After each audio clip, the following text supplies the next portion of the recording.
So you're going to get the Mac addicts to join, sure. The people who have. Well, Apple has some really good stuff on it. Yeah. Now I've discovered Apple's got a bunch in the sci-fi realm, and it's made in such a way that that it's made a name for itself. I think it's almost like the Sci-Fi Channel. It's got other things in it too. You know, when I had cable TV, Sci-Fi Channel had to be part of the package. I didn't want cable TV if that didn't come with the package. Forget it. That was it. Yeah. One of the things I do like about this series is the way they use music to really set the mood. The music is setting the mood for each series. A lot of disasters could happen. After you're done, though, that's when everything starts to sink in. You do your after-action report. You're briefed and debriefed, and then you go on with your life. You may have to go see a doctor. Yeah, it's not the kind of show I thought it was. You know, first off, I heard that it was us not making it to the moon and the Russians. And it's like, okay, we got a show about us running second place to the Russians. You know, and I didn't figure it was going to last. Let us have faith in Abraham Lincoln's words that right makes might. And in that faith, let us to the end dare to do our duty as we understand. That's what we're talking about. Those are Thank you. God bless you, Marines. and God bless America. That's good filmmaking right there. The opinions expressed in tonight's podcast are those of the individuals speaking. They do not necessarily reflect the views of Harris Film Productions or its other crew members. Hello, everybody. This is Steve Harry Harris and the Harris Film crew. Discussing on an episode-by-episode basis how this relates to the events that we've seen in Star Trek, and how it relates to the events that we experienced in real life. There's basically two main divergent points from our history and the history of For All Mankind. First one was in our reality. The head of the Soviet space program, Roscosmos, was named Korolev. Korolev, he had to go in and get a transplant, and he ended up dying as a result of that operation. Basically, it was not successful. And without him to keep things focused, and he was the driving force, they just lost it. And then the second one was the development of their N1 rocket. It was supposed to be the answer to our Saturn V. But our Saturn V, had 5 main rocket bells on the bottom. Theirs had 32 rocket bells. Oh my goodness! Right. But the thing is that on their very first launch, they got down to 0, and then they had a failure, and it wouldn't launch, and they didn't know what was wrong. And the higher ups in Moscow called them and said, "Failure is not an option. You get that thing in the air." So they sent 150 of their top technicians out to the launch pad to find out why they did not fire, and then it exploded, killed all 150 of their top engineers. Yeah. And that basically, they were not able to recover. That's why they did not land on the moon first, because Korolev and the N1 rocket exploding were the two main failures they had that just knocked them right straight out of space. Whoa. I just took him totally out of stage here. Hold on. Well, it's real rocket science, okay? And they're real rocket scientists. You'd think they'd know better. The phrase is not rocket science. Well, it is. Hello. It was a whole new frontier, I've gone through some flight training, and it's not easy. I did not pass the entire course. Yeah, the whole scenario is also believable in the fact that after the Russians landed on the moon first, their next mission, they put a woman on the moon. And the United States was embarrassed. Not only did we miss being first on the moon, but now they put woman on the moon. Yeah. So that's when Nixon starts the whole program of women. But then one of the women, I don't know if y'all have ever heard of the bedstead, the lunar lander simulator thing that they use. Oh yeah, the one that Neil Armstrong Yep. almost died in. Yeah. Well, one of the women does. She augers in and she dies. And when that happens, they try to shut the whole program down. Says, no, we can't have women being killed. That ain't But right. Deke Slayton, by that point, had already gone so far into the program that he wasn't going to pull the plug on him. That's why Nixon made that phone call and said, I ordered this to be shut down, and now you're sending them up anyway. All right, fine. I like what I'm seeing, but if they screw it up, it's your ass. You're going to take the blame for it. And that's all perfectly believable. That is. Yeah. Yeah, Nixon wasn't known for his political correctness, and he didn't even pull punches when it came to curse words if he didn't think he was being recorded. Yeah. So that's why there's so much cursing on the White House tapes. He knew he was recording it, but he didn't expect anybody else to ever hear it, just his transcribers who were going to do his memoir. Yeah. Very interesting.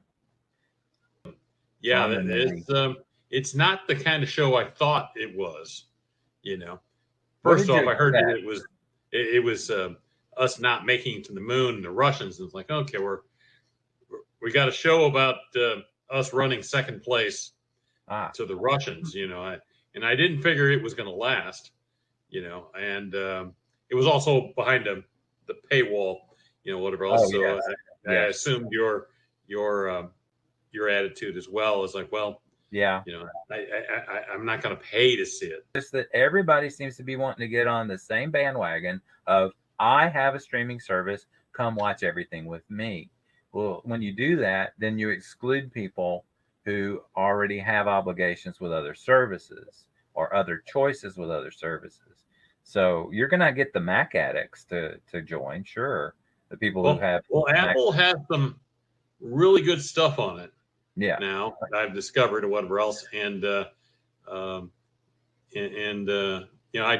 have to watch it now.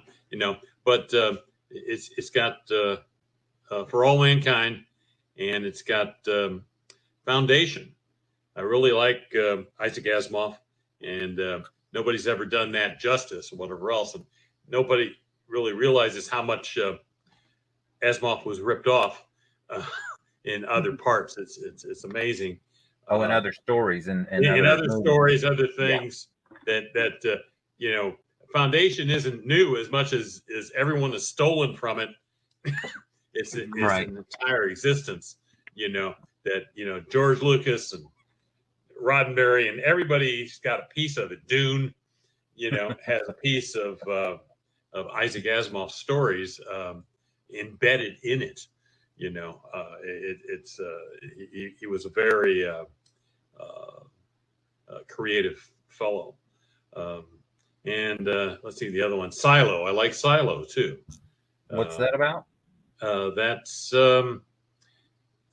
a society that exists in a giant silo. I think it's actually bigger than what an ICBM silo is, much bigger, and it has a whole society that's there after a post-apocalyptic event. That nobody really knows what's happening. So it has a whole different society inside, and there's secrets. They've kept a lot of secrets, and it's trying to figure. The whole idea of the show is, figuring out what is happening and what's the real situation outside. Is it really bad? Is it? And it's all about control, and it's a good show. Yeah. So Silo. It's a what? Silo. Yeah. On Apple. It's like Plus. living inside of a silo after a nuclear event. I see. And it's supposed to be radiated outside, but is it radiated outside? Maybe it is to an extent, but there's some reason that there's secrets within secrets, and there's society that's built up, and it's why they do things because this is the way it's done, and also, they have technological abilities that they don't share with the public, so it's, maybe it's a little bit like Halo. I don't know who's going to be, not Halo, The Vault. It's based on a game, whatever else. I don't know who's going to be doing that one, but that one looks good too. So, I think Apple's got a bunch in the sci-fi realm, and it's made in such a way that that it's made a name for itself. I think it's almost like the Sci-Fi Channel. It's got other things in it too. Yeah, exactly. That's when I had cable TV, Sci-Fi Channel had to be part of the package. I didn't want cable TV if that didn't come with the package. Forget it. That was it. That's Sci-Fi. When Sci-Fi Channel started, I had just come back to the United States. I was still in the Navy, and we lived in Texas, and we did not have cable. They ran cable to our new neighborhood, and we got it as a trial thing. And the Sci-Fi Channel was just starting up. I put on my VCR. I said, just record 8 hours of Sci-Fi Channel. I want to see what's on. Seriously. So I did that for like a week. I just recorded 8 hours of whatever was on. And then I zoomed through to see what was interesting and what the schedule was and all of that. I know, sure, why didn't you just look at the TV guide? Well, you can do that, but the TV guide can only go so far. One was called Moonbase 3. They showed programs that weren't aired a lot, and the partial reason was they were very short series. Moonbase 3, I don't remember how many episodes there were, but it was very short, maybe 6 episodes, and it was I think a BBC production. But it looked a lot like Space 1999. And I'm like, this is so good. This is so familiar. And then it's over. It's over. Yeah. What? Why didn't you continue this story? This would have been very fascinating to watch these people survive on their own, similar to Space 1999. I mean, sure, they're still in orbit, but maybe that's better. In the long run, you've got, even if the Earth is destroyed or radioactive or whatever happened, at least you could go back. Technically, you could, if you have a refueling facility, at least one ship could get back to Earth and make a report and tell us what's going on, if nothing else, a reconnaissance. Right? We do not own this content. We're only showing it for entertainment purposes to discuss the program. Go ahead. Let us have faith in Abraham Lincoln's words, that right makes might. And in that faith, let us to the end dare to do our duty as we understand. That's what we were talking about. Those are Thank you. the God bless you, Marines. and God bless America. Oh, a jumper. Fuel 60%. Is this something they figured out? The Russians claimed to jump our mining operation on the moon. Oh, wow. So they were sent to take it back. Stone. 15. Canyon inside. Approach canyon, 9 seconds to drop. Obviously not meant to fly in that manner. Holding at 5 meters. Steady at 5 meters. Steady. Canyon entrance. Hang on out there. Some tight turns coming up. All right, commence control run. 60 seconds to drop.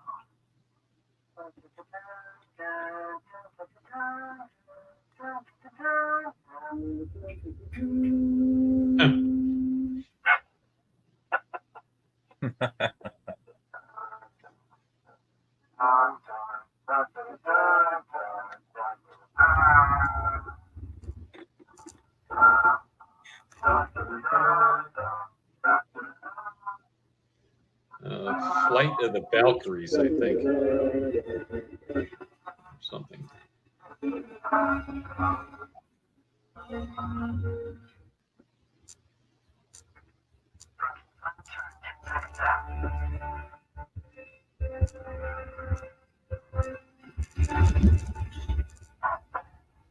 plan insight's not clear. That's healing rate wasn't on the sound. Should we abort? Negative, going downrange.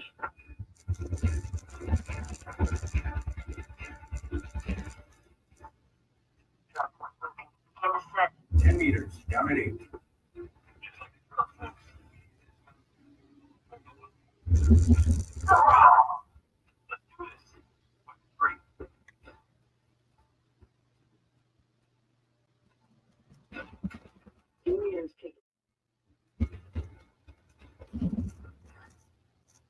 Tracy Stevens, you're a badass.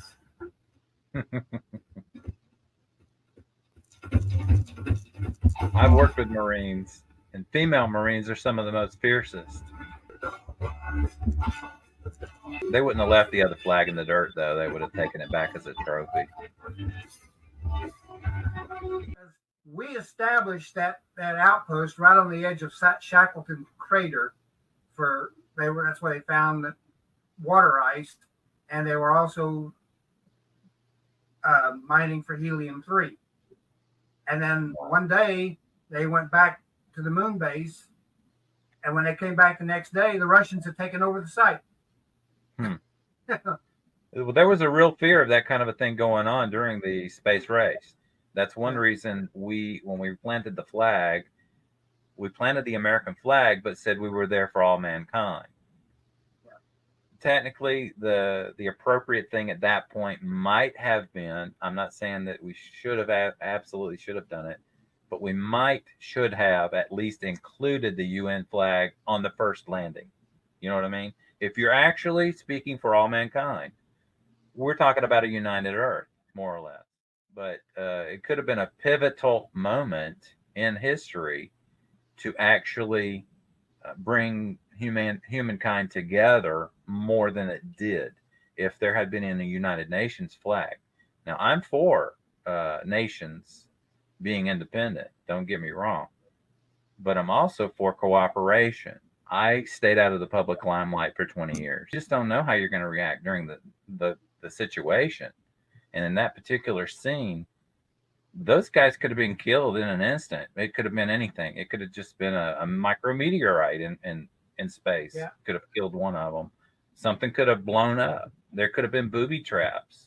And there might have even been some Soviet astronauts, cosmonauts there with weapons. Yeah, they had no idea what they were about to head into. You notice they didn't even expect this big drilling rig to be there. You know, they come around that last corner and it's like, whoa. You know? Exactly. So they didn't have she had to complete veer to the side, and they were hanging off the back like that, and they could easily have lost their grip and fallen. A lot of disasters could happen. Yeah. After you're done, though, that's when everything starts to sink in. You do your after action report. You're briefed and debriefed, and then you go on with your life. You may have to go see a doctor. You never know. Depends on what kind of stress you went through. Yeah. One of the things I do like about this series is the way they use music to really set the mood. And they pick the music from the right eras when they do it. You know, It's like when we're in the 70s, it's all 70s music. When they're in the 80s, it's 80s music. They're in the fourth season of the show in the early 2000s now. So they're using early 2000s music. So the music is setting the mood for each series. That's good filmmaking right there. Yeah. That song was perfect for that scene too. I fought the law and the law won. Yeah. And I appreciate the fact that they were making it realistically. That's the kind of science fiction that we need. We don't need this. Okay, look, I love Irwin Allen, especially for a laugh. There were no sound effects in space. It's vacuum, so there's no sound. Right. I mean, all you would hear would be what you could hear coming through your spacesuit. Yeah. of course, we do differently because that's what they did on Star Trek. I've added sound effects, the stuff that's in outer space, because that's what the audience expects.